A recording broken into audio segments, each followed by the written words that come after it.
All right, we are reading from Amy Carmichael, Rescuer of Precious Gems by Janet and Geoff Benge. We are on chapter 7, Enough of English Clothing. It was May 1st of 1893 when Amy arrived at the ancient town of Matsui, her final destination in Japan. She was welcomed by Barclay Buxton and the other missionaries who made up the Japanese evangelistic band. Amy was glad to meet them all. She was also thankful for her room at the Buxton house that looked out on snow-capped mountains. The three small Buxton boys were soon trailing around after her. For her first 3 months in Matsui, Amy lived in two worlds. One was the English world within the Buxton's home. Barclay Buxton was a man with social standing and family money. So rather than leave his 3 sons in England, as many missionaries of the time did, he brought them and their governess to Japan. As a result, the family kept a schedule very similar to that of any other upper-class Victorian family. Breakfast was always at 7:30, followed by morning prayers. Then it was school with the governess for the boys and language study for Amy. This was followed by morning tea and more study before a huge hot lunch was served. Much of the food served at the Buxtons was imported from England, so the meals Amy ate in the Matsui were almost identical to those served at Broughton Grange, complete with condensed milk, canned meat, and English tea. The missionaries in the Japanese evangelistic band continued to wear English clothing, except on Sundays, when they made some exceptions. Because Japanese people always took off their shoes and hats before going indoors, the evangelistic band did the same when they went to church. For many of the Victorian women in their ranks, being seen in public in bare feet was very embarrassing. The women felt half naked. Nonetheless, they didn't want to offend the Japanese Christians and so persevered regardless of how they felt. Outside the Buxton home and the Japanese evangelistic band, though everything was completely foreign, Amy could walk all day and never hear a word of English spoken or see English words written, and the food she ate while out visiting was very different. She never ceased to be amazed at the things that went into Japanese soup, like seaweed, lily roots, and sea slugs, to name a few. It didn't take long before Amy became frustrated at not being able to communicate more easily outside the Buxton home. Amy worked hard at her language study, but it was slow, tedious work. In typical style, Amy didn't want to wait until she had learned the language before starting to tell people about the gospel message. She needed a means to start talking to the Japanese people right away. She spoke to Barclay Buxton about the situation every morning at breakfast until he finally arranged for her to have her own special interpreter and Japanese teacher. Her name was Misaki-san. Misaki-san was a Christian and a good interpreter who explained many things to Amy about Japanese life and culture and Buddhist beliefs. As the two women spent time together, Amy studied Misaki-san's dress, a kimono, a beautiful floor-length dress. The kimono was tied at the waist with a huge sash, which Misaki-san called an obi. On her feet, Misaki-san wore socks and wooden shoes that were kept about an inch from the ground by 2 cross pieces on the bottom. Misaki-san wore her hair in a bun, but she did not wear a hat. Amy compared Misaki-san's dress to her own. She wore layers of fabric, 3 white petticoats, a bonnet tied too tightly under her chin, stockings, and laced-up shoes. Amy came to the conclusion that the kimono Misaki-san was wearing would be much more comfortable, cheaper to replace, and easier to get around in without causing a scene. Amy began to think she ought to start wearing a kimono. She was still thinking about it one bitterly cold day when she and Misaki-san visited an old woman. Amy was wearing her thick woolen coat and fur gloves. The old Japanese woman tried hard to concentrate on the gospel message Amy and Misaki-san were sharing with her, but Amy could tell she was having a hard time keeping her mind on what they were saying. Suddenly, the old woman reached out and touched Amy's hands. She motioned for Amy to take off her gloves, which she did. For the next few minutes, the old woman studied the gloves, turning them over and over in her hands before trying them on. Amy and Misaki-san never managed to get the old woman's attention back on the gospel message they were sharing. Afterward, Amy strode back to the Buxton house with a determined look on her face. She'd had enough of English clothing. She was in Japan, halfway around the world from England, and she should be wearing Japanese clothes. Amy chided herself as she walked. If she'd been wearing a kimono, the old woman would still be listening to the gospel message. If her English clothes distanced even one Japanese person from hearing the gospel message, then she didn't want to wear them. Thankfully, Barclay Buxton could see Amy's point, and Amy became the first member of the Japanese evangelistic band to wear native dress. She chose a blue kimono with light green trim. Blue was Amy's favorite color. Amy had the words, "God is love," embroidered in Japanese down the kimono's outside facings. The kimono was very comfortable, and when Amy pulled her dark brown hair back in the same style the Japanese women wore, at a distance it was hard to tell her apart from the other women. The only problem was the shoes. No matter how hard she tried, Amy couldn't get used to teetering on the wooden platform shoes. She could not seem to keep her balance. She decided to wear just plain black slippers, which blended easily with her native dress and were easy to slip off and on when entering and leaving a house. Amy quickly discovered the Japanese people in the streets took almost no notice of her when she was wearing a kimono. What a relief it was to be able to go out and not be stared at by everyone. One afternoon, Amy went out for a walk by herself. She had learned enough Japanese to be able to carry on a short conversation. Normally, though, Amy preferred to talk to children because she felt less embarrassed if she made a mistake in front of them. After walking for a while, she stopped in front of a house to talk to a small girl about 5 years old. Amy asked her if she knew about God and that he loved her. The little girl nodded excitedly. "Yes," she replied. "I'm going to the Magic Lantern picture show tonight. That is where the foreigners will show their God." The little girl smiled as she skipped off down the street. Amy gazed after her, trying to grasp what she just heard. Buddhism is a religion of many gods and many statues of gods. Buddhists often believe the statue itself is a god and not just an image of a god. Amy wondered whether the small girl thought the pictures of Jesus many missionaries used were actually God. Was God just a picture to the girl? Amy walked home slowly, troubled by what the little girl had said. How could she make Japanese people understand that a picture of Jesus was not a god and contained no magical powers? It was just a picture and could not talk to them or love them. Amy liked pictures of Jesus. She had several hanging in her room, but she wasn't a Buddhist. She knew the pictures were merely representations of what Jesus may have looked like.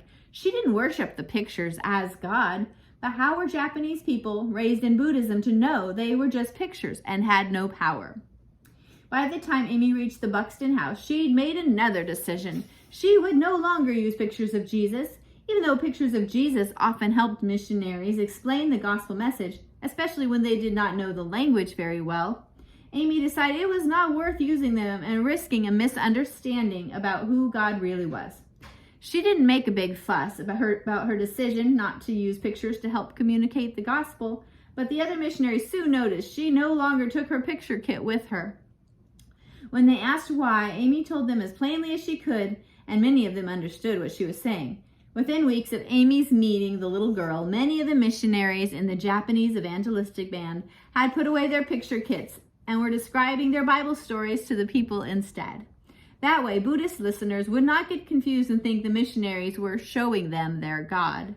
By August, Amy had been in Japan for 3 months, and she was more than ready to join the other missionaries for a conference in a town called Arima. She had a wonderful time at the conference, which reminded her of the Keswick meetings back in the British Isles. It was also a great opportunity to meet many other missionaries working in Japan. But in the midst of all the people and activity, Amy felt lonely. She had made many friends since arriving in Japan, but as she watched Barclay Buxton and his wife together, she longed for a close relationship like they had. She began wondering whether she ought to marry. Having a husband and perhaps even children on the mission field would make life a lot less lonely. The more she thought about it, the more Amy began to fear growing old and being alone. Some of her brothers and sisters had married, so why shouldn't she? But she could find no peace inside about the whole issue, so she went to a cave near Arima to pray about it. After several hours in the cave praying about how lonely she felt and asking God whether she should marry, she felt a great peace come over her. In her heart, she heard a voice speak and say, "None of those who trust me shall be lonely." Amy thanked God for his assurance and climbed out of the cave. She had her answer. She knew she would never marry or have children of her own, but God had promised her she would never be alone either. If at that moment Amy could have seen the enormous number of children who would call her mother, or the number of missionaries who would love her and were loved back by her in later years, she would have laughed out loud. The one thing Amy Carmichael would never be accused of was being lonely. Another 3 months passed until in November, Amy felt she should make a missionary journey. She talked it over with Barclay Buxton, and it was decided she and Misaki-san should visit the village of Hiros. Hiros was one of the bigger villages in the area. It was also completely Buddhist. There were only 9 known Christians living there. Before setting out for the village, Amy and Misaki-san spent a day praying about the trip. By the end of the day, Amy felt that God had promised 1 convert as a result of the trip. The Christians in Hiros had invited their friends to come hear Amy speak. One Buddhist woman showed up. She was a young silk weaver, and she had given up a day's pay to come and hear about the new God. By the end of the night, she had become a Christian. Amy had the 1 convert she believed God had promised. 4 weeks later, Amy felt she should make a return trip to Hiros. So she and Misaki-san spent another day in prayer. This time, Amy felt God promised that there would be 2 converts as a result of the trip. She shared the news eagerly with Misaki-san, and the 2 of them prayed further about it as they rode in their karuma to Hiros. Sure enough, the silk weaver who had become a Christian 4 weeks before had shared her new faith with a coworker who also wanted to become a Christian. Later in the day, Amy talked to an old woman who wanted to become a Christian too. It was amazing. The Christian population of Hiros had gone from 9 to 12 in only 1 month. Of course, the local Christians were excited and wanted Amy to come back again soon. 2 weeks later, Amy was back. This time, she felt that God had promised 4 converts during her trip. On her arrival, Amy held the same type of meeting she'd held on her previous 2 visits, but this time there was hardly anyone there to listen. The weather was too cold for most people to come out to a meeting. Still, Amy believed that there would be 4 new converts in Hiros before she left. She simply had to find who they were. Meanwhile, the other Christians in town were thinking that Amy had put off Buddhists from becoming Christians on her previous visit by making the gospel too difficult. Amy had told the silk weavers who had become Christians to burn their idols. The other Christians believed that Amy did not understand their culture and that there was nothing wrong with a Christian also having an idol in the house. The idols didn't do any harm, and telling Buddhists to burn them made it too difficult for them to become Christians. The others told Amy this, hoping she would see the wisdom of what they said. But she didn't. She believed all idols had to go, and she would tell that to anyone who asked. The Japanese Christians sighed. Now no one would be interested in what Amy had to say. Still, half-heartedly, they supported her meetings. But as they had thought, no one present seemed interested in the message that Amy came to share. Everyone sat and stared blankly at Amy, who soon realized she wasn't getting through to anyone at all. Just as she was beginning to get discouraged, the room went completely silent. And then a voice spoke. It was the voice of a woman seated in the corner by the door. "I want to believe," she said. Amy dismissed the meeting and began talking to the woman. When the woman's son came into the room, instead of interrupting, he stood and listened. By the time Amy had finished talking to his mother, the son too was ready to become a Christian. Amy was thrilled. A mother and a son would be able to support each other in their new faith. Amy introduced them to the other Japanese Christians before setting off back to her room for the night. On the way there, she and Misaki-san stopped to tell one of the local Christians who had not been there at the meeting the good news.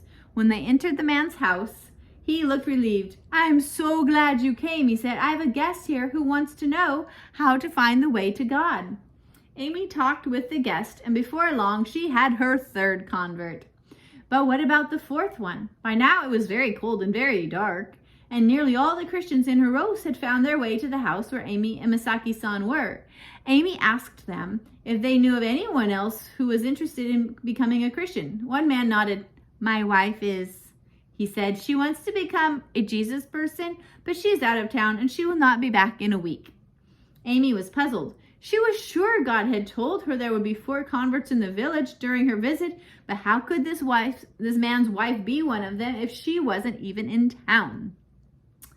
Every time Amy awoke during the night, she prayed that in the morning God would lead her to the 4th person who wanted to become a Christian.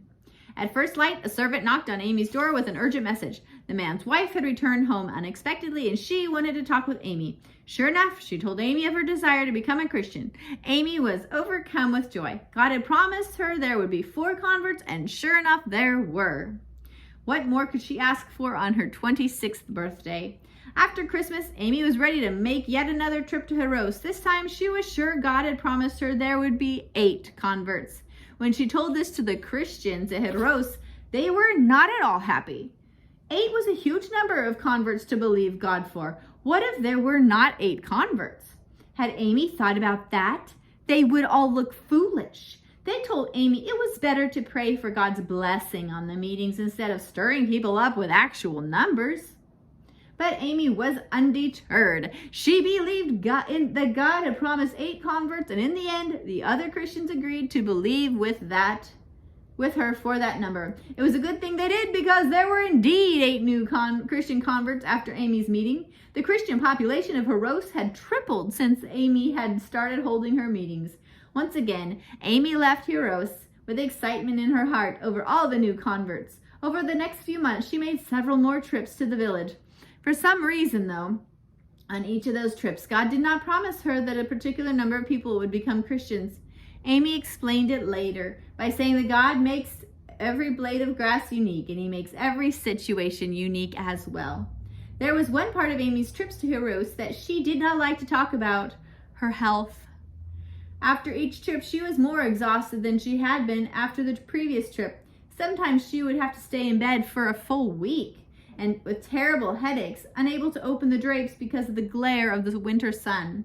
As Amy lay in bed, she had many questions. Was her body going to betray her as it had in Ancoats? Was the China Inland Mission doctor right?